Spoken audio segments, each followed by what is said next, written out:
show na to. Attorney, pakilala mo ating guest for tonight. Oo. Ang ating guest for our maiden episode, inaugural, first episode na In Between, ang ating podcast kung tech show, walang iba kundi ang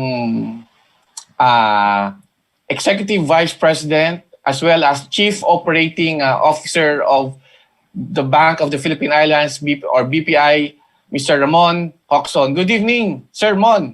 Good evening, Mon. Good evening, Mel. Good evening, Jing. Thank you very much for inviting me, and it is quite an honor na ako pala yung first guest nyo sa maiden show nyo.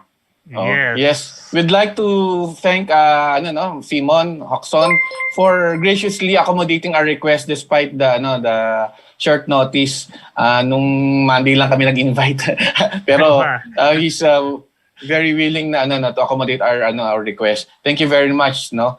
And one of the reasons why we chose Mon Jocson as our guest for our first episode because he's one of the stalwarts in the IT industry.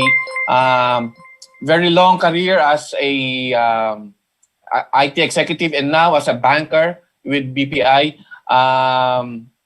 Gusto natin malaman, Jing, yung yung long career niya from the very start until now that he's the top tech guy sa BPI.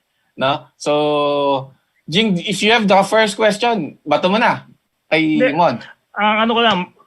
Explain ko lang din ulit kung anong ginagawa natin dito sa show natin na to tuwing Wednesdays as part of the series na ginagawa natin every Saturday sa TechSabado. Pag Wednesdays, meron po tayong mga i-guest na mga tech personalities para malaman niyo po yung mga insights and experiences ng ating mga kasama sa industriya kung paano ba nag-evolve ang technology based on their perspective dito sa Pilipinas. Yan po ang ating target for this show every Wednesdays. Pero sige, attorney, bigay ko sa iyo yung first question habang i-share ko pa itong ating programa sa mga platforms. Kasi kanina habang nagpa-prepare tayo to go on air, mayroong nabanggit si Sir Mon Jocson na parang accidental yung yung pagpunta niya sa IT. Can you share with that Mon yung how did you came about with your career in IT? Yeah, thank you, Mel and Jing. No, as I was telling them kanina, accidental ako siguro sa technology. I went to the University of the Philippines and my undergraduate degree was industrial engineering. So when I was in UP, IE, as you know, takes a look at systems and takes a look at procedures, processes, operations research, mga ganon. So I really wanted to go into like production or yung manufacturing, no? Okay. Yeah. Saglit lang no problem. Ano nangyari sa aking device, no? Yun. Can you still see me? Can you yes. still see me? Yes.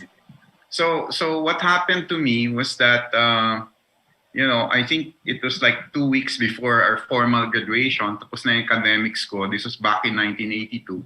Nagkataon na may roadshow sa UP, yung SGV.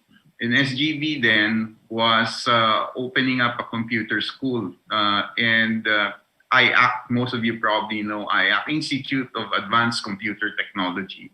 It was known back then as IAC, no? And it was one of the first and siguro one of the premier schools where you can get a short course, no, on computer programming, systems analysis, and so forth. So ang nangyari sa akin, may isa akong kaibigan, inalok niya ako. Sabi niya, maybe we should, may roadshow sila, let's take a look. So we took a look and then we signed up. It so happened they were giving exams kasi limited ang number of slots for their first class. So I signed up, we took the exam. It so happened maybe I did well in the exam. So they said, hey, you did well in the exam, we're offering it to you as a scholarship, no? So I got a scholarship from them for 3 months. And it was known as Course 10. It was Course 10 then was about introduction to computers and software. It was about Cobol programming and basic Cobol. Oh, Cobol. Back then, alam mo, kulang ng Cobol programming. Back in 1982, 81, 82, ang mga, when you look around, you go around Makati and so forth, no? Alam nyo kung ano yung equivalent ng BPO noon or call center noon? Data entry. Data entry. Wherever you go, may mga data entry. So there were schools offering data entry kasi the records are being sent from the US tapos in-enter nila into punch cards. Remember punch cards? Wow! Yes, yes. Yes. Ginagamit ng mga mainframe nung araw. Mainframe yan because that's the way you fed the data in. Yes. So, and noon, wala kang one source capture. Wala yung mga barcodes. Wala yung mga ganun. So yung mga receipts, yung raw documents are being sent here tapos they're being encoded. Manually. Di ba? You would look at let's say go to Makati, you would see buildings in somewhere in the airport na siguro several floors, data entry programmers lang lahat, yung mga machines na special to data entry programming. So back then programming was this was 1982, there were programming houses back then. I don't know if you remember Suma computers, data managers, mga ganun, no? And the focus was training programmers to send abroad, no? So ako naman, sa UP, I took courses in electives namin, computer programming. So I knew Fortran already kasi that was part of the yes. So I knew Fortran. So sabi ko, sige, maybe I'll take this. So I took the scholarship and there were 5 of us, and I still remember, most of us were from UP, Then I finished the course. The campus was in Makati, in SGV? Makati, sa SGV mismo. Okay. SGV building dyan sa Ayala. Nasa likod sa De La Rosa. It was De La Rosa. It was called the SGV Development Center. Oh, yes. I know that building now. Oh, yes. Malapit sa BPI. Yeah, and ang classmates ko, I remember yung the CFO now of PLDT, si Annabelle, Chua. She was my classmate. Magkasabay kami, binigyan kaming scholarship. Pero si Annabelle, I think she was chemical engineering. I think BF math or statistics. She was a magna cum laude or summa cum laude. Ako wala akong honors. But I passed. Anyway, I took the course, and then after I finished that, after within 3 months, SGV offered me a job actually. I was interviewed. I remember si Bing Del Rosario. Remember Bing Del Rosario? He headed Accenture in the early 2000 to 2005, I think. So si Bing was the head of Accenture here, when Anderson Consulting tapos naging Accenture. Oo nga, Anderson, tama, Anderson and Consulting. Arthur Anderson, di ba? Yes. Anderson Consulting. And during that time, SGV was offering already IT services. So I was offered the job, but along the way, I got a call from IBM, And so I applied sa IBM and they offered me also a job. Eh medyo mas malaking sweldo doon. This is the IBM yung old IBM building sa De La Rosa. IBM building along Paseo de Roas. Paseo de Roas pala. Mon, yung scholarship walang conditions even if conditions. Conditions. Wow, ang galing. No conditions, but after your after you pass, you're assured of a position sa SGV. And then, medyo may premium yung salary mo, They had a consulting group before that was into computers. So do you mind to if you can share the premium ng panahon na yun? 50 pesos. No kidding. That was 1982, no? 1982. So I remember the starting salary that was offered back then, I think was around 500, 600, and then I had a premium of 50 pesos. So 550 pesos? Oo, parang 50 pesos ang premium. Wow. Mga ganun. sorry. 1,000. Sorry, Oh, Ganon. 1,050, mga ganon. 1,050, mga ganon. So 1,000 plus 1,000 to 1,050. Actually, first 3 months mo was below 1,000, and then pag na-regularize ka, magiging magiging 1,050. But the first 3 months mo, I think 550, mga ganon. And so it so happened that some of my friends, kasi during that time, it's quite unfortunate now if you're a new grad, medyo mahirap yung jobs. During that time, marami kasi the IT industry was just starting up. Yes. So they're really looking for people programmers. Yeah. During that time, no schools, none of the universities really gave majors on computer science, di ba? If ever may elective ka, like UP, meron akong several units on Fortran, but it's not a degree. So it was like a byproduct of your education, not the main product, unlike now, no? So that yung corporations, when they're looking for people, they would really have to hire the people straight from college and make them go through a training program. So that's why maraming computers, that's why SGV opened up this Act for itself and for its clients. So and during this time, ang India wala pa. 1982, India was just opening up its industries, no. We were way ahead of them kasi during the time, I remember, no, some of my classmates, in fact, migrated to the US eventually. Kasi some of them that were trained, you train them here and then you send them to the US, no? As programmers, and some of them never came back, no? Kasi ang vogue noon was essentially wala pang offshoring concept noon. It was onshoring. You get labor from countries like the Philippines, and then you give them working visas, and then you work there, no? So ganon noon.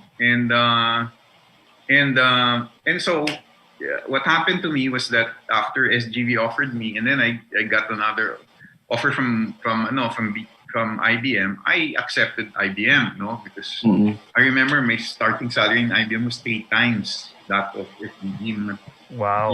3,000 pesos. So sabi ko, why not, no? And when I joined IBM, I was given, they were telling me there were 3 career paths, no?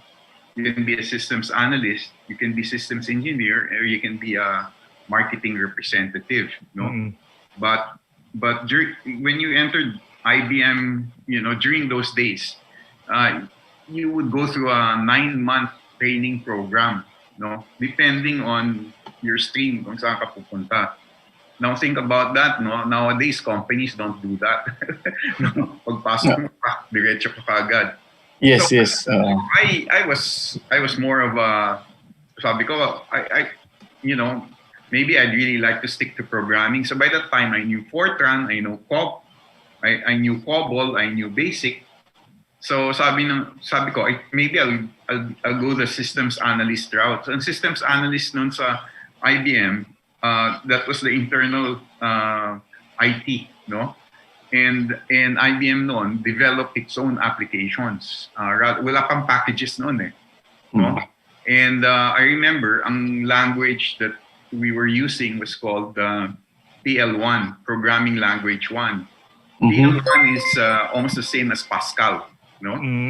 So I joined IBM, and then suddenly they sent us to the US for like a 3-month training program on PL1, no?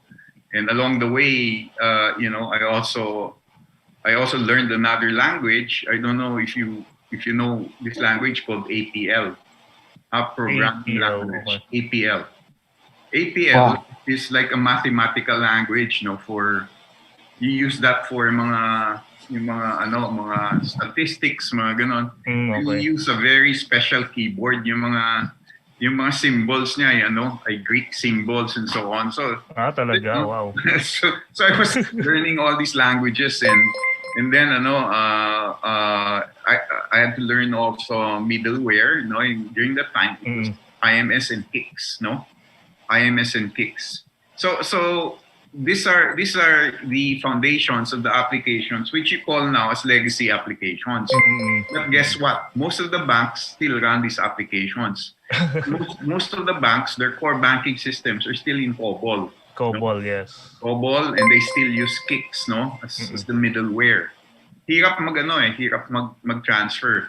So I spent mga 2.5 years, no, doing that, programming and so on. And then I remember after my first year, I even went to Peru, no, kasi there was a new system there, you know. I learned that system. So IBM gave me foundations on programming languages and also knowing processes, mostly general ledger, mga accounts receivables, mga ganon, no. And then after 2.5 years, they promoted me, no, as I wanted to take my MBA, no, at the time. I was going to the US to say maybe I'll take my MBA. Sabi ko leave of absence muna ako, study leave.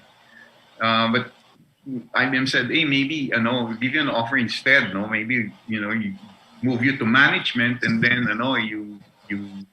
you can that can open you up to more management courses within internals IBM, and then you can reconsider rather than going off for 2 years and then we're not sure whether you're gonna come back. So they promoted me to become a data center manager.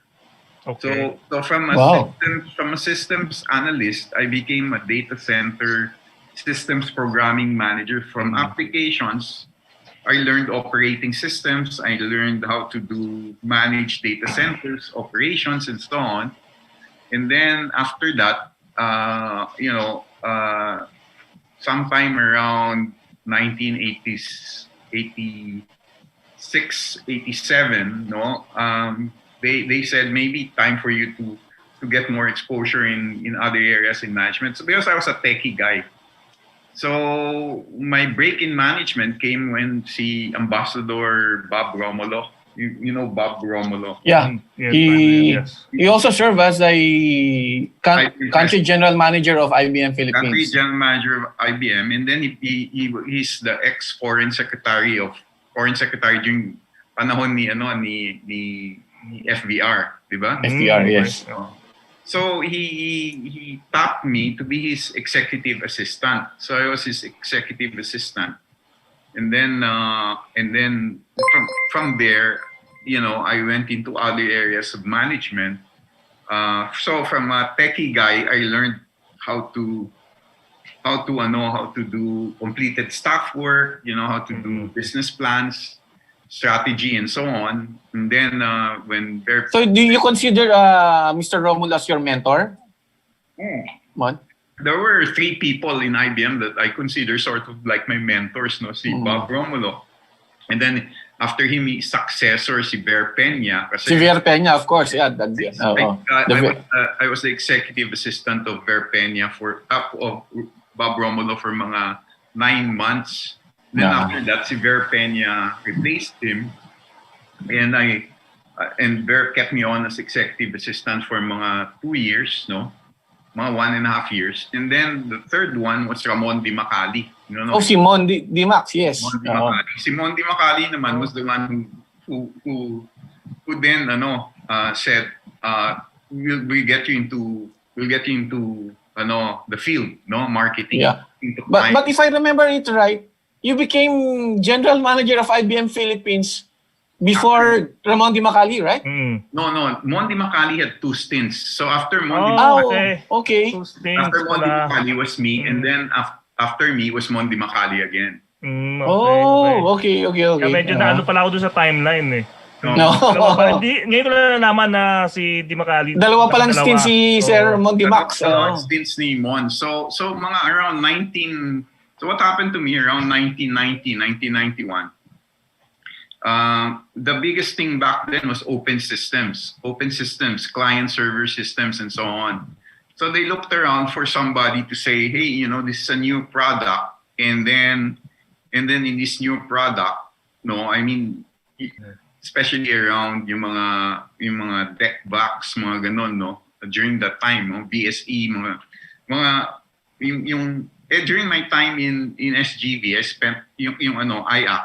I think we were programming using Boros or DEC, no, and somehow accidentally sabi nila baka si Mon, no, so I got assigned, no, I became like the parang the head of our open systems group, no, open systems, client server systems, and so on, and then mga a year later, IBM went into services. So they said from selling computers, we're gonna go into services. This was the time yung nagta-transition yung IBM from hardware to services. Oo. Ito yung medyo in between yan. In between. Oh, during the time of Lou Gerstner, right?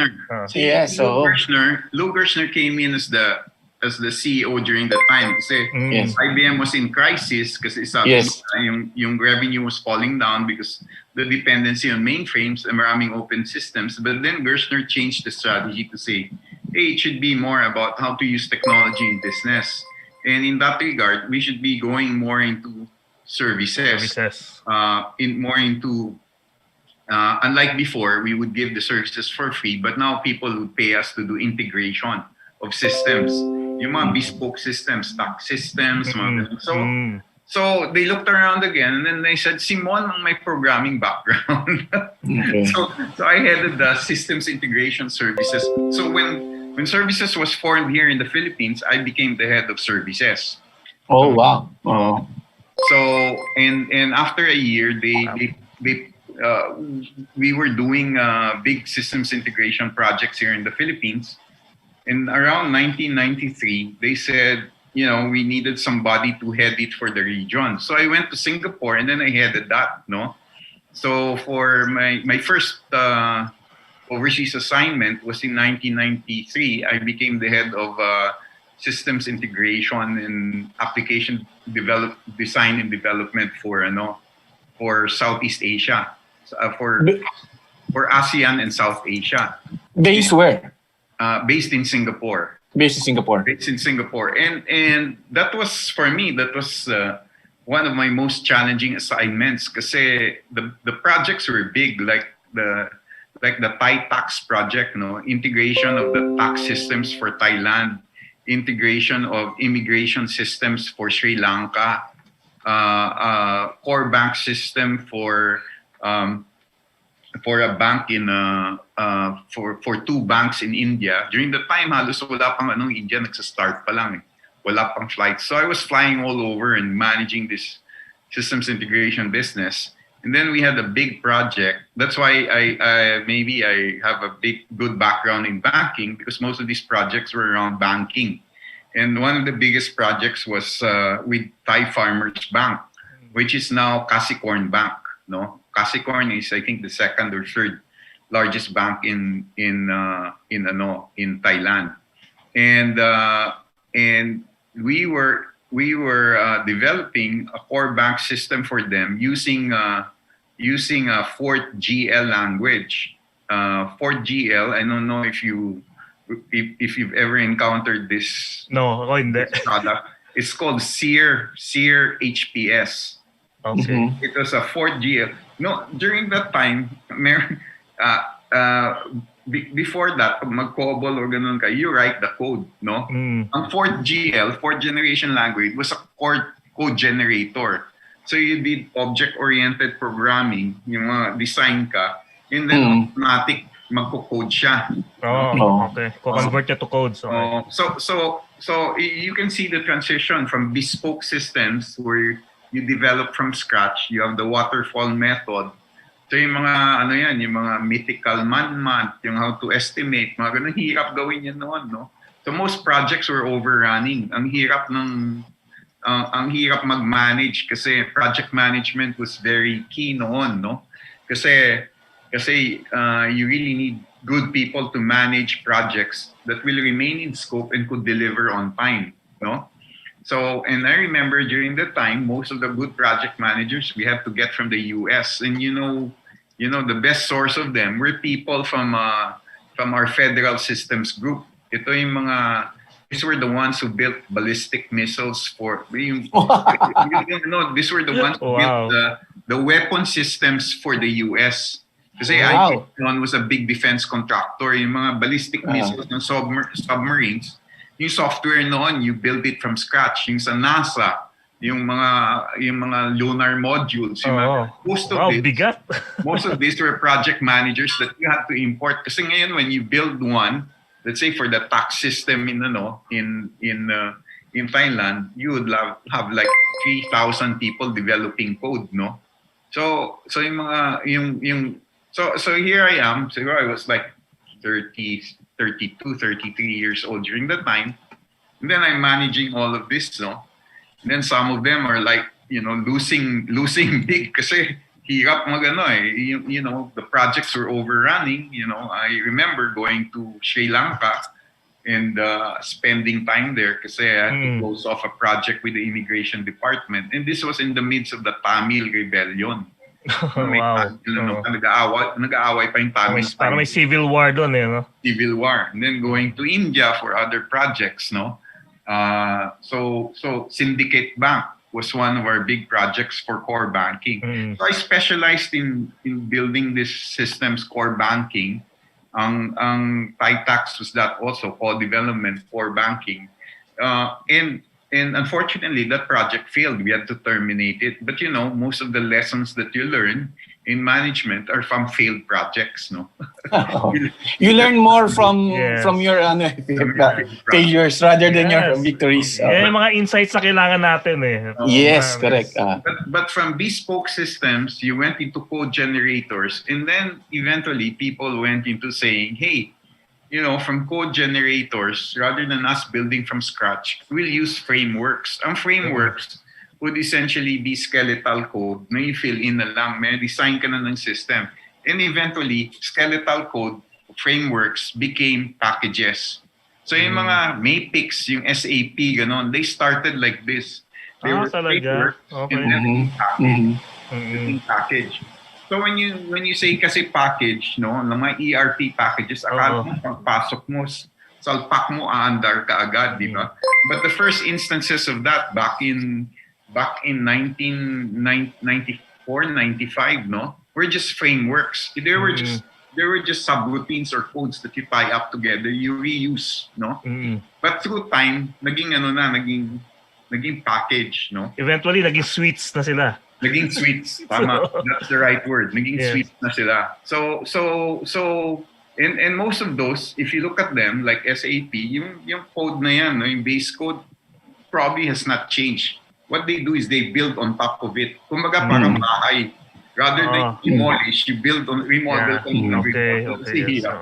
And also that's the same that we have with core bank systems. Most of the banks here run systematics, by FIS, no? FIS and core bank system or Fiserv and ganon. These are systems dating back to 1980s and then modified na lang through time. Patong-patong na. Patong. And now what you have is the concept of the connected core. Connected core, hindi mo nagagalawin yung gitna. Mag-ano ka build around it. Lagay ka na work around it. You use APIs and so on. APIs, so the concept now, no? So I lived in that world, no? And then you went back. And then 1996, Simon Di Macali was promoted to the region, no? So Mon recommended me, so I took over IBM here in the Philippines. Wow. How old were you then? 35 years old, no? Oh my goodness. Wow. You were country manager at 35 years old. 5 years old. So, not only a country manager ng it's a multinational company, one of the biggest tech company in the world. So I did that from 1996 to around 2000 to 1999, no? And one of the interesting things that happened to me was during that time, I was doing stuff in Singapore kasi I was flying to India, no? Kasi when you build the systems, nagsa-subcontract ka. Kasi sometimes you don't have the skills, no? kailangan mo ng programmer. Mm-mm. And one of the main subcontractors that we had was Infosys. Mm-hmm. I remember, the Indian company. No, Indian pa yun. No? So I remember meeting yung founder nila, yung sinakayan na ng Morty back in 1996, 1995. And then he told me, Mr. Ramon, you know, we're starting and one of the things we're doing is this Y2K. Huh? Ano yung Y2K? sabi niya, you know, where it's becoming big and we'd like to offer services to IBM to be the subcontractor for Y2K. During the time, you know, people, 1995, 5 years ago, wala pa yung so sila nagsimula ng Y2K, Y2K. Wow. And I remember, sabi niya sa akin, you know, we are growing and about to go public. Maybe you'd like to invest in us. So, pero hindi napasok sa isip ko na mag-invest sa kanila. Kung nag-invest ako siguro, wala. Billionaire. But I used them, I subcontracted to them, no, as part of the business. But I never dawned on me to invest in them, no. And Infosys, no? And then ang Y2K was their, Infosys, Wipro, di ba? Tata Systems. They became big because of Y2K. Lahat ng Y2K work was sent off to them. Talaga? Okay. Oh, yung pala yung start nila, ha? Kaya pala lumaki yung nila. And what's quite interesting is that when you take a look at the tech industry in the Philippines, we were if you take a look at what happened to us, no, ang difference is that when you take a look at the back in the 1980s, no, ang India was still coming out of the Indira Gandhi regime. Era. Yung Indira Gandhi regime kasi was very nationalistic, if you note, no, ang hallmark ng kanyang administration was that they nationalized most of the businesses. So during her time, most of the multinationals went out. And like, for example, IBM was there, but then during her time, they had to nationalize. Meaning nationalize means you have to sell to locals. So it became Tata IBM.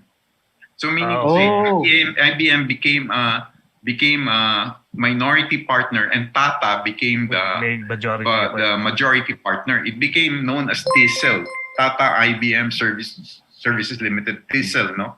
So I remember going there and the representative of IBM then was Tata, no? Then when you look at other companies there, it was also like that. Now, because they nationalized the business, what the US did, parang nag-embargo, no? I mean, they're not allowed, they were not giving each one visas to Indians. Okay. Whereas dito sa Philippines, no, I remember people of my generation, they would take one year or ganon training and stuff, and then they would go to the US. There was a company here that was specialized in doing that, no. I don't remember their names anymore, no, but what they did was they give you training here, and then they would bring you to the US, and then so if you take a look at the approach of ang kanilang thinking was in order to grow the IT industry, we must bring the work to India. Payo naman, since it's easy to go there, train the people and then send them over there. That is the reason why you said earlier, during the mid or early to mid 80s, mas magagaling, mas trained in IT. Mas ng Filipinos. Filipinos had the premium. If you go to the US, Filipinos had the premium. In fact, if you take a look at the generation before me, marami mga programmers sa US came from the Philippines, no? And 70s, 80s, most of the programmers came from the Philippines, no? Cobol and so on, no? However, that also parang affected or impacted their ability to grow the IT industry here, because the easy way to do it, na ginawa natin, parang OFW na lang. Di ba? Yung train mo dito, tapos padala mo doon. Di ba? Okay. No? Whereas ang India was, I'll get that piece of work and then do it from India. in So when India, you do it yes. from India, you grow the industry within India, no? Then because the work is being done there, and then you can train people from there, no? So that's where they started, and then they grew to Y2K, and then they branched out now to saying programming and systems and so on.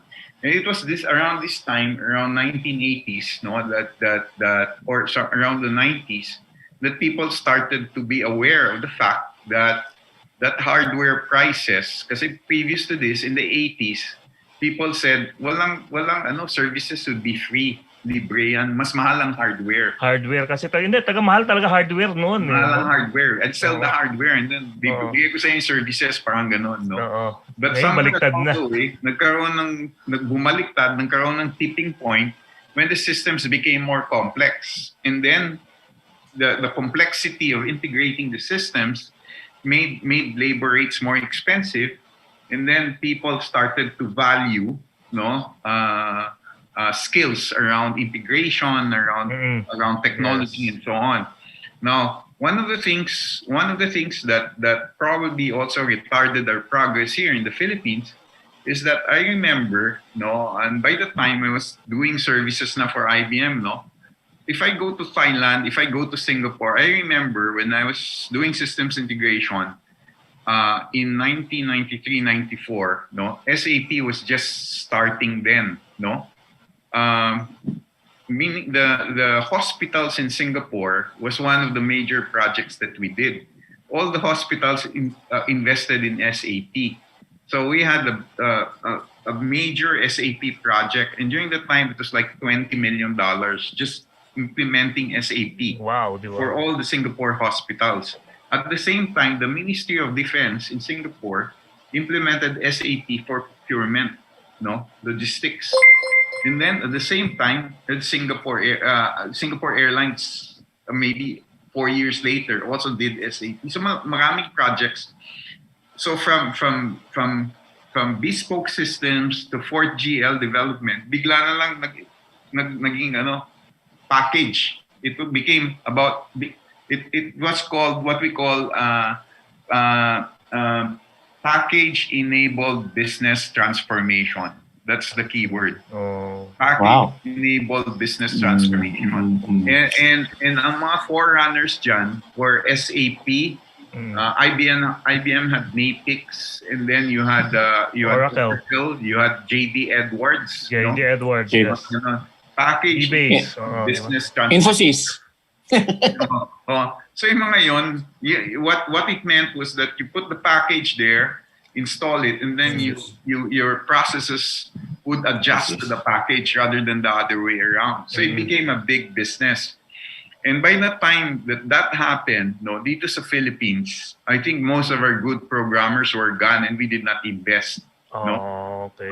And if you take a look at most of the package projects here that were done in the Philippines, nag-i-import tayo ng Indians by that time or something. Di ba? No, we're importing people kasi hindi na tayo nag-invest sa technology. Yes. The other thing also was, and for me, this is just my personal observation, but I don't know if you guys also see it, pag meron akong consultant that I offer na Pinoy, ayaw nila bayaran yung labor rate. Pag puti, okay sila. So may mentality. Whereas if I go to Singapore, if I go to Thailand, if I offer that kind of the same. They look at the resume. Tayo we look at the polo. I don't know if you noticed. Kasi puro pakisama di ba? Mga Pinoy mahilig sa libre. Tsaka colonial mentality in effect. The services business here was parang start, stop. Because of that, the concept of always labor is cheap in the Philippines. Even up to now, labor is cheap in the Philippines rather than saying, no, we should be selling value. So, but if you take a look at what the Indians are, I remember in 1990 or 1993, I was doing projects in India, in Thailand, and then I said I need more 4GL programmers, no? Sabi ng client, ito lang ang budget ko eh. Sabi ko, I need to bring in people from this, ganun. Sabi niya, well, you know, 1 Singaporean equals 10 Indians. Let's bring in the 10 Indians.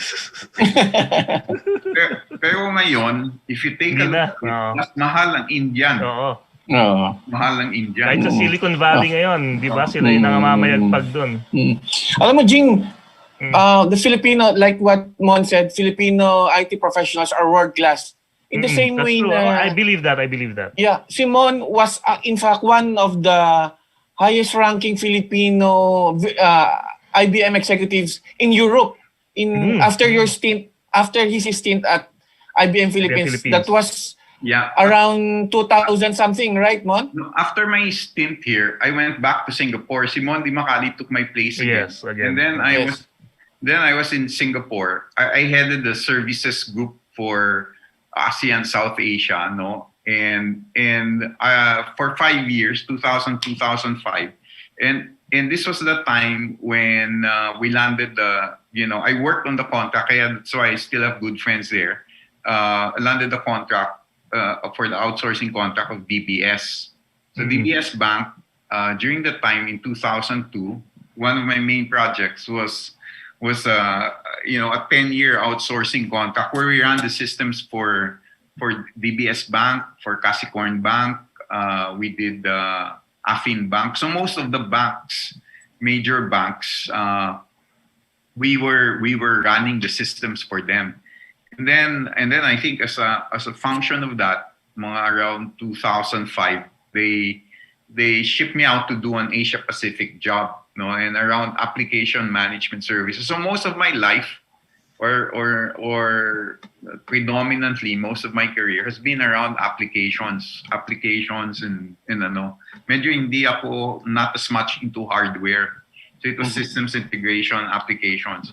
And so when I did applications for Asia Pacific and then became a global responsibility, no, I dealt with mostly banks. So Westpac, NAB, mga ganon, in Australia, in Bank of India, SBI, ganon, State Bank of India. So name most of the banks around Asia Pacific. I've been to their buildings siguro. Some of them they chased me out. Some of them welcomed me. and then around 2013, that's what Melvin is saying. I was sent off to Central and Eastern Europe, and then I headed our services group in Central and Eastern Europe. So Central and Eastern Europe is composed of Russia. It's Russia. EMEA countries, di ba? Russia, Ukraine, Southeastern Europe is the old Yugoslavia. Poland and the Baltics, no? Baltics, the Eastern, Estonia. Eastern Bloc. And then dating Eastern Bloc. Dating Eastern Bloc, Czech Republic and so forth. And then Turkey. I also had Turkey. And the reason I was there was during that time, 2013, was the height of the investments of the EU in Eastern Europe. So they were pouring money in kasi kaka-join lang ng NATO. Yes, oo nga. So they were building the banks. So I had projects in Česká Sporitelna, yan ang mga bangko noon, Raiffeisen Bank, Sberbank, no? And then in Turkey, Guarantee, mga ganun. So again, banks.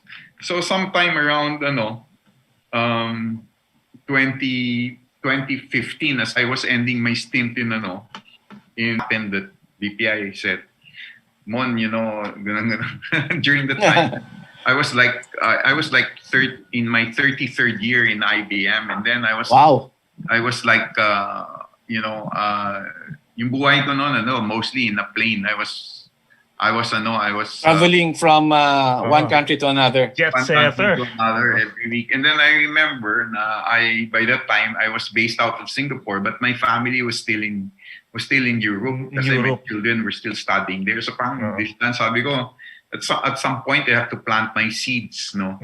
So sabi ko maybe it's now's the time, and sabi ko rin maybe it's good that I go to the client side. So that's where I ended up in BPI.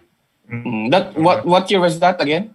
2015. 2015. Okay, oh. 5 years Okay. na rin. So, 5 years.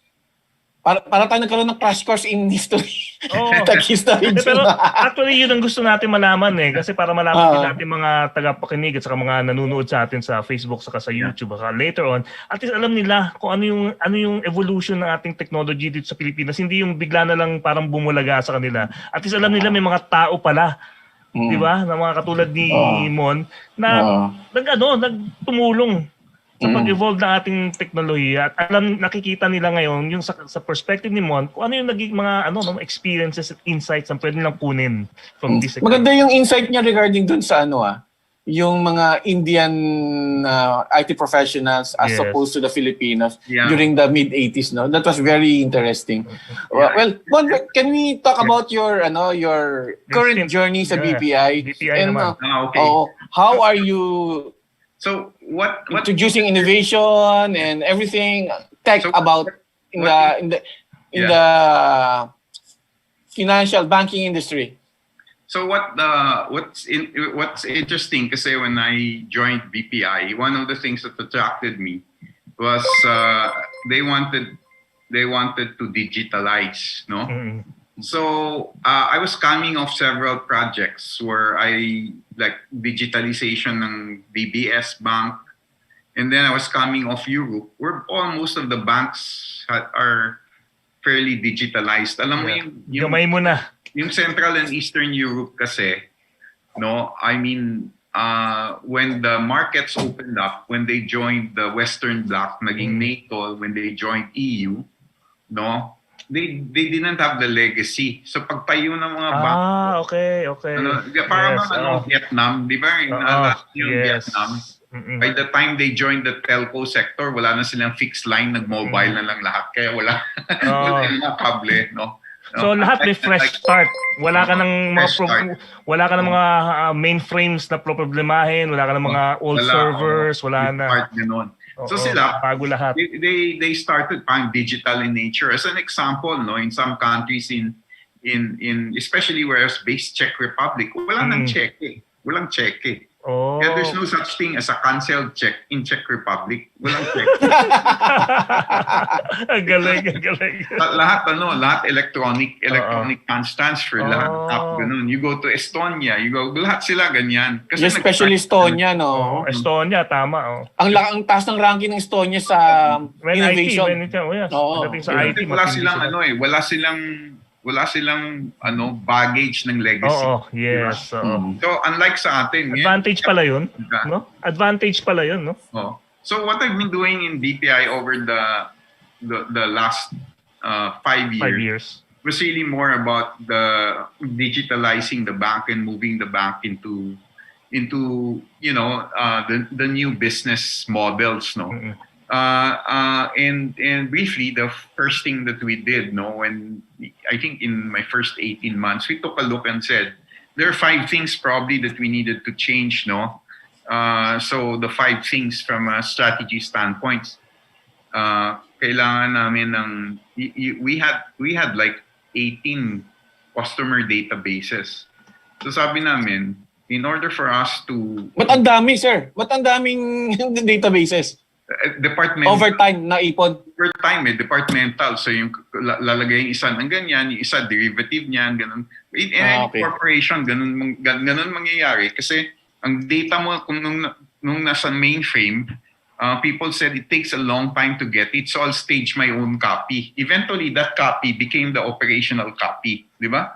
Then everybody does it. So through time, there are 18 databases. 18 versions of the truth. Mayroon kang isang malaki, but then takes you time to So sabi namin, we need to crash it all together, and then we need a 360 view of the client na lahat makikita namin lahat ng relationships, and then we have one version of the truth. So we call that the 360 view of the client, no? And we standardized on SaaS, no? The SaaS frameworks and software. The second thing that we did, and we're still doing now, was to consistently look at client journeys. And what it is we said omni-channel is very important for us because as you put digital, it has to be side by side with what you're doing in the physical channel. Kaya, I don't know if you guys heard me use the term phygital, di ba? Physical and digital. Physical and digital. Because you cannot go full bore into digital. May mga kliyente ka na physical, and then you need to harmonize, no? So your branches will not disappear overnight, no? Nor can most of your transactions move over to digital. So you need to balance it. Balance. So sabi namin, we need an omni-channel strategy. So omni-channel means that, you know, if you start the work in one channel, it can be finished in another channel. So ibig sabihin, yung pagpasa mo ng transaction should be seamless, no? So that requires looking at client journeys. So sa omni-channel journey na yan, no, if you take a look at what we've done, no, if you use our app, we've really taken a look at kung dati itong ginagawa, we'll move it to this, and then ang channel will be supportive na lang, hindi na siyang main, no? Hindi na siyang main channel, no? And then the third thing that we did, ang sabi namin, in order to move fast, no? Kasi what you have to be concerned about, during that time also, 2015, if you notice, I think 2013, 2014, the BSP came out with a circular. I think it's called 858 or something like that. No, I forget the number, but it relaxed the ownership of banking institutions. This was the time where BTMU bought into Security Bank, and then you have Korean banks buying small branches, small branch networks. So kaya may mga Korean banks ka na, and then you have CIMB, you have IMB. So foreign entries coming in, and most of these foreign entries have lower cost of capital and have better technology. So sabi namin, we need to move fast. So we need to embrace agile as a concept, no? Kasi dating development namin, ang method was waterfall. So now you need to go agile, sprints, di ba? Sprints, scrums. Yung mga let's not make perfect be the enemy of good, di ba? Minimum viable product. Yung mga ganun ang concept. So we embraced agile. And then the fourth thing that we did, in order to do this, kailangan ng infrastructure mo resilient. Kasi magiging 24/7 ka na eh. Sa when you go digital. And last but not the least, dapat secure infrastructure, cyber secure. Of course, yes. Cyber security. So that's why we have I think you've been to our CSOC center. We have a CSOC center. And then you've seen us. You have a partnership with IBM with that, right? Mon? We have three providers, IBM, PhiIippine Mandiant. PhiIippine, okay. And then the third one is CyberInt Israel. CyberInt, okay. So the Israeli company? Israeli company. Yes. So we get threat analytics from CyberInt, from PhiIippine Mandiant, and then we get it from IBM's X-Force. And then yung operation ng amin center, yung amin security incident event manager, we track around 22,000 events per second. Wow. Dami pa. 22,000 incidents per second. Wow. Kasi kailangan tingnan mo yung behavior eh. Yes. Malalaman mo kung may nagbo-brute force ng system mo, di ba? So yung events na yon are tracked by an SIEM which is called QRadar, and IBM operates that for us. Wow. Of course, yung response, what do? We have in cybersecurity now is a major threat to the industry, no? And because the barriers to entry are very low, no? And most of the malware can easily be bought from the dark web, no? Parang may do-it-yourself shop ka na, parang may hardware ng malware. Punta kang gusto mo, dugtong-dugtong mo. So anybody can piece it together and then throw it into the wild. So right now, our cybersecurity center, we do around 22,000 incidents events per second. And we take down around 500 phishing sites a month, no? Wow. Kasi ang phishing ngayon naka-outsource eh. Naka-outsource yung phishing. Oo nga. Outsource na rin eh, no? Oo. Tapos tapos malware, marami kang siguro we have mga occurrences, yung mga probes coming from other countries, other sites. Siguro we experience around 30 probes a day. No, ganon. So yung 5 na yun, sabi namin, mag 360 view kami ng client, mag-omni-channel kami, mag-agile kami, mag-resiliency in cybersecurity. So we did that for 2 years, no? Kaya nakikita mo ang BPI always announcing we're upgrading our systems, no? Yes. So ganun kasi ang upgrading na yun is around our core bank system kasi the core bank is the heart of the system. Kailangan maging 24/7 siya. Kailangan yung kanyang version or is updated to the latest kasi ang number of APIs niyo alam mo when we started our number of APIs in 2015 was almost 0. Now we're doing 4 billion APIs. Wow. 4 billion APIs a year. 4 billion. For various solutions, applications. Ganun katindi yung yung digital banking 4,000. Grabe, no? Pero yung napansin ko, Mon, no, yun nga yung na-mention mo, yung parating may system update. That was so frequent a few years ago, pero lately medyo nababawasan na siya. Ibig sabihin nun, parang... Nababawasan na siya kasi we caught up na eh. Kasi yes. Noon, ang nakakatakot kasi sa banking was you touch the system and baka anong mangyari. Parang may nangyari nga before na a lot of people were complaining, pero lately, nararamdaman ko na parang seamless na eh. Seamless na. We have to do it or else we will break down. Hindi kaya yung 4 billion eh. So, of course, we're projecting, unless we upgrade, hindi kaya i-support yung 4 billion transactions a year. And that 4 billion, we're expecting, will become 8 billion next year. No? So, yung number of that's a number of calls. Kasi, as an example, each InstaPay transaction is minimum 3 calls yan, 3 APIs. Kasi, okay. Request for authorization, authorize, transfer. 3 transaction yan ng API. And that has to happen in less than a few seconds. A few seconds, gano'n. Galing, no? Ang layo na narating ng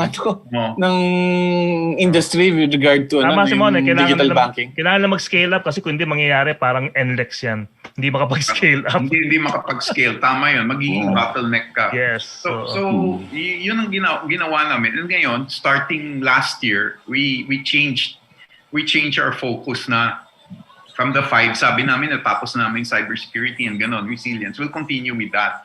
Pero ngayon, sabi namin, we're gonna go with, we go to the next phase of our transformation. Alam mo, pinakamahirap sa digital transformation is not the technology, but the human transformation. What do I mean by that? Kasi ang ginawa namin ngayon, sabi ko ngayon, ang aming emphasis is number 1, as you go digital, it doesn't mean cheap, ha? There are 2 things about digital. It lowers your cost to serve. Meaning to say noon, kung may tao ka ng tagagawa, pag API yan, mas mabilis, theoretically, it lowers your cost to serve, no? Correct. Pero ang corollary niyan, since mabilis ngayon gawin yan, ang raming gumagamit. So volume mo tataas. As an example, kayo, since we introduced the app, yung digital app, pag mag-transfer ng pera from you to, let's say, yung anak mo, yung kaibigan mo, yung ganon, noon, isipin mo, pupunta pa ako sa branch, pipila pa ako. Yes. Pero ngayon, since ganon, ginagawa mo. Tapos habang naghihintay ka ngayon, nasa dentista ka, nasa walang ginagawa. Tingnan ko muna ng balance ko. Hindi naman nag-change, pero the normal client looks at his balance 4 to 5 times a day. 4 to 5 times a day. Totoo yan. Ano pumasok, ganun. Lalo na kung may asawa ka, titignan mo na-charge sa credit card ko. So, tinitingnan nila yan. So, that although lower ang cost to serve mo kasi hindi na siya pupunta sa branch. Pupunta siya sa branch, titingnan ng teller, mahal yon. But the number of transactions increases because of the ease of doing it. No? So lower cost to serve, but it also opens up to you yung what you call this new revenue opportunities. So for us, may mga revenue opportunities siya, especially when we link with fintechs na nagva-value add kami, no? Yes. But as you do that, kailangan ngayon, no, you need to keep pace with your updates kasi kung marami kang partnerships, yung API partnerships, bawat update ng GCash, kailangan alam mong update. Yung API mo, update mo. Bawat update niya ng Paymaya, update ka rin. Update na naman. Since you have mga siguro kami ngayon, mga 154 partnerships, no? Wow, ang dami. Ang rami mong ina-update niyan. So sabi namin, in order to unahin mo ng, you cannot give the same experience sa mobile at saka sa online anymore. Dati when you implement, kung anong available na function sa mobile, yun yung online. At saka same look and feel. Ngayon sabi namin, mobile first na lang. Mobile first. At saka yung online mo is to set up your parameters na lang. Diba? Enroll payees, enroll billers. Pero transactions mo dito na. So yun ang ginagawa namin to lower the cost. The second thing that we said was that as you put in more functions, kailangan may analytics ka. Kailangan kasi to enrich it, no? So ngayon, we have we purposely went on a training program and we have like around 25 data analysts, no, who went through a 9-month program together with our partner UHG. So yung mga analysts na yan, they're paid a lot, no, but they take a look at like for example during the ECQ, no, during the ECQ you really have to watch the volumes, you really have to also take a look at, what functions are being used, no? The behavior. So we found out ang behavior ng client, they're sending money, several loops pa. So that's why we said we'll do a partnership with Palawan, with Cebu, rather nang nag-hop sila, no? So yung mga ganon, that's true analytics. The other thing was that kung wala kang analytics, you'll find out that you're gonna be used as a utility bank. What do I mean by a utility bank? Other people will ride on your infrastructure for free. So kaya may mga fees kami, no, which we waive for certain clients kasi may mga tao na ginagamit yung infrastructure namin. As an example, may mga merchants na hindi na bumibili ng POS system. Ginagamit lang nila yung app namin. Kasi may journal ka at the end of the day. Nakikita mo kagad transaction. Yes. So kung hindi ka maingat, gagamitin ka. No? Oo nga, no? So pangatlo, sabi namin, we will invest on journeys na ngayon. Ngayon that we have digital na, we have to ang gusto namin gawin, tawag namin doon high-tech, high-touch. Kasi as your technology takes over the daily tasks and becomes more self-service, dapat ang human interaction quality more in-depth. So this is now the hardest for most banks. As we offload transactions to the mobile, what do you do now with your branches? Your branches now will become more like investment type branches and advice. You give advice, investment advice. You give more. You have more value added conversations. Kasi hindi na pumupunta ang mga tao doon para magsabi over the counter transactions. Withdraw for deposit.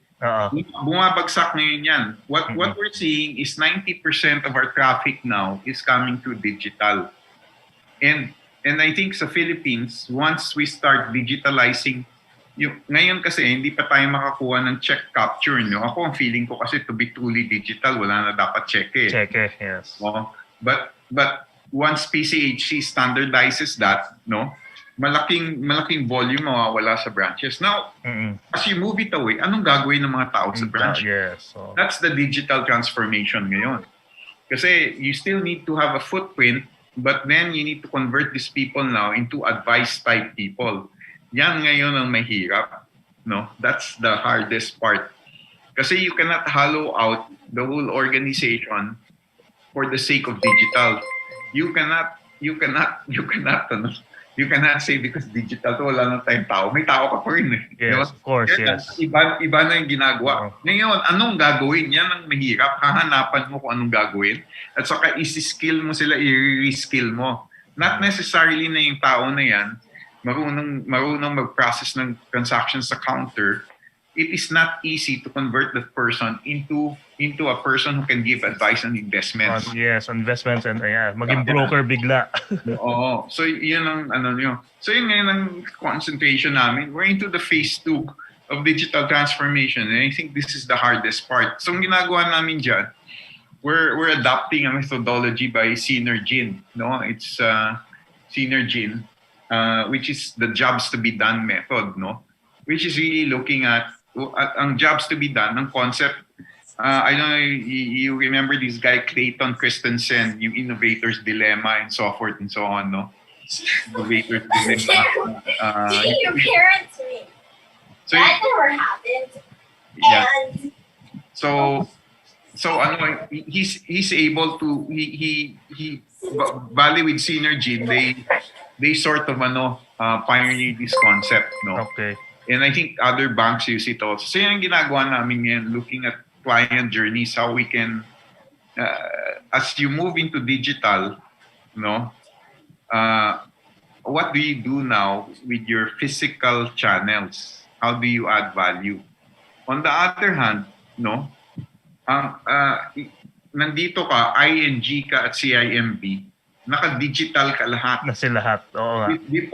Deposit ka lang. Paano ka ngayon mag-move sa loans? Kasi kailangan may tao ka. So sila galing dito, so kami galing dito.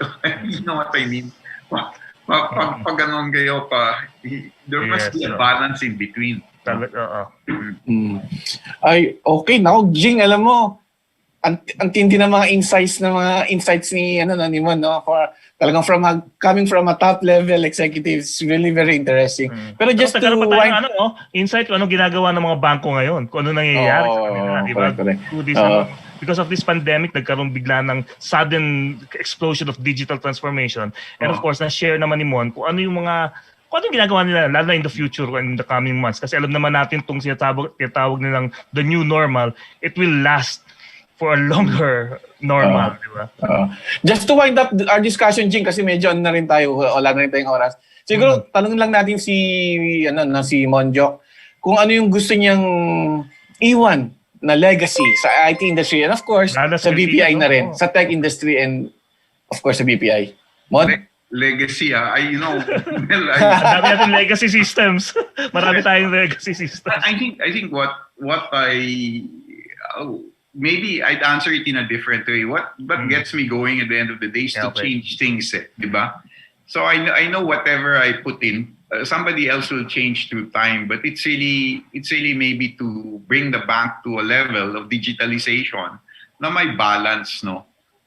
So for me, it's completing this phase 2, where the view of our clients now, looking at BPI, they see a BPI that's able to maximize the benefits of digitalization, no? Hindi lang sila nag-digitize. Digitize kasi kung anong nandun din. Digitalize is about transform nila talaga yung journey ko o yung the way I deal with the bank, and I see more value in BPI. So siguro from my point of view, for the things that we do, I would consider it siguro something na successful in my case once the client views us in that light, na we were able to transform the bank and use digital such that ang kanilang interaction with us, they really see a lot of value and they believe that the bank, this bank is their everyday bank. Ayun. Okay, thank you very much, Mr. Mon Jocson, the Executive Vice President as well as Chief Operating Officer of BPI. Alam mo, Jing, mukhang successful yung first episode natin kasi bukod sa high caliber yung guest natin in the person of Ms. Mon Jocson, may mga fellow country managers din siya na nakita ko ng bumabati. oo, nandito si Edler Panlilio ng SAP Philippines is sabi niya ayun, Happy New Year daw din. Sabi ni Oscar Visaya ng Palo Alto, country manager ng Palo Alto, sabi niya, top-notch guest and very interesting conversation. Teddy Sabi niya. Sumulong. Teddy Sumulong din, nandito rin. Oo. So, we're very happy na, Yes. na naging interesting because of Mon Joc here with this vast experience in the IT industry and now in the banking industry. Thank you very much. Nagkaroon tuloy ng idea yung ating mga Facebook followers sa YouTube and of course ating ibang platform kung ano yung magiging platform natin itong laman ng ating programa every Wednesday. Ganito lang yung agenda natin. Yes, kung ano lang usapan natin ni Mon, ganyan lang ang mangyayari dito every Wednesday. Mga tech personalities sa Pilipinas. Hindi ko na mababati yung iba parang ang daming nag-comment medyo marami. So may pinili lang tayo. Pero marami pong salamat sa lahat ng sumubaybay for our maiden episode of In Between, our podcast. Hindi ko na mababati yung, of course, thank you very much to Mon Jocson and as well as to Owen Tamayo and Rachel Dangin Jimena for helping us put Mon here in our show. And Jing? Yes, abangan nyo po again sa next week, sa Wednesday, ang guest natin yung dating DICT, Acting Secretary Yusek na si Eliseo Rio. Oo. Yeah, siya po ang magiging guest natin next week. Pero syempre sa Saturday, nandito pa rin kami every Saturday for TechSabado. Kung saan naman natin pag-uusapan dyan yung mga tech issues, mga current news about technology here and around the world. Okay, thank you very much. And yes, congrats sa atin, Melvin. Of course, thank you kay Mr. Mon Jocson for gracing our show. Yes, congrats sa aming mga sarili natin. Maganda, mukhang interesting itong ginawa natin tuwing Wednesday. At every Wednesday na rin po ito. Siyempre dito lang sa Facebook Live at saka sa YouTube channel namin. Don't forget, Saturdays, TechSabado with Attorney Melvin Kalimag and Jing Garcia of TechSabado.com. Maraming pong salamat. Teka. May thank you pala ako. Yung mga nag-tip sa atin, si Richard Burgos at si Joey Alarilla, yung mga nagsusuporta po. Salamat. May link po kami sa amin mga post. Doon po, i-click nyo lang po yung link at pwede po kayong mag-donate kahit magkano gusto nyong ibigay. Pwede niyo po kami ibigyan para lang ma-continue natin itong programa natin dahil may mga binabayaran tayo mga admin, mga technical people and everything. Yan po. Maraming salamat sa Smarts, MSI, XSplit and AMD for supporting us all throughout since TechSabado years 2015 sa Radyo 5. Sinusuportahan po tayo ng mga kumpanyang yan. Maraming and BPI. Of course, tonight, BPI. Maraming salamat. Owen, ikaw nang bahala sa amin, ha? Okay. Thank you very much. Okay. Thank you. Kita po ulit tayo next week. Until next Wednesday. Thank you, Sir Mon. Thank you. Of course, Saturdays. Thank you, Sir Mon. Thank you. Signing off na po kami. Bye. Bye.